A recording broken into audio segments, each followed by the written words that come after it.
احتلام اس حالت کو کہتے ہیں جب سوتے وقت غیر ارادی طور پر منی کا اخراج ہو جاتا ہے۔ یہ عموماً ایسے خوابوں کی وجہ سے ہوتا ہے جن میں جنسی خیالات شامل ہوں۔ سائنسی طور پر احتلام کا تعلق ہارمونی تبدیلیوں اور ذہنی خیالات سے ہوتا ہے۔ اگر منی زیادہ بن جائے اور جسم میں باقی رہے تو یہ بعض اوقات پریشانی کا باعث بن سکتا ہے۔ احتلام سے ذہنی دباؤ اور جنسی خواہشات میں وقتی طور پر کمی آ سکتی ہے اور نوجوانوں کے لیے فائدہ مند ثابت ہو سکتی ہے۔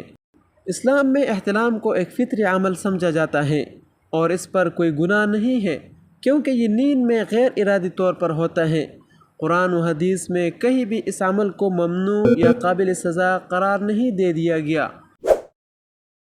احتلام کے بعد غسل جنابت فرض ہو جاتا ہے تاکہ پاکیزگی بحال ہو سکے اور نماز اور دیگر عبادات کی انجام دہی کے لیے انسان شرعی طور پر پاک ہوں۔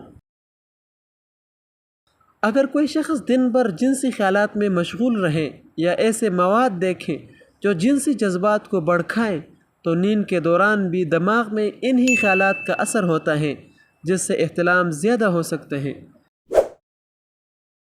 گرم تاثیر والی خوراک جیسے انڈے، گوشت اور خشک میوہ جات جسم میں جنسی ہارمونی نظام کو متحرک کر سکتی ہیں جس سے احتلام کے امکانات بڑھ جاتے ہیں۔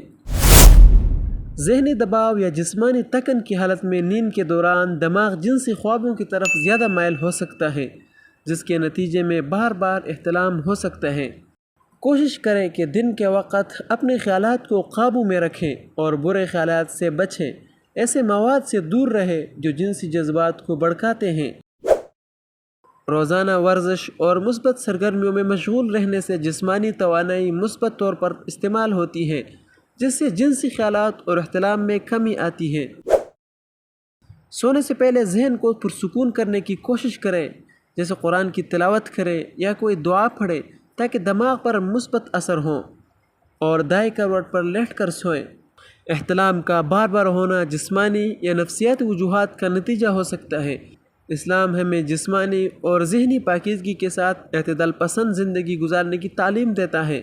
اللہ تعالی ہمیں اسلام پر عمل کرنے کی توفیق عطا فرمائے، آمین یا رب العالمین۔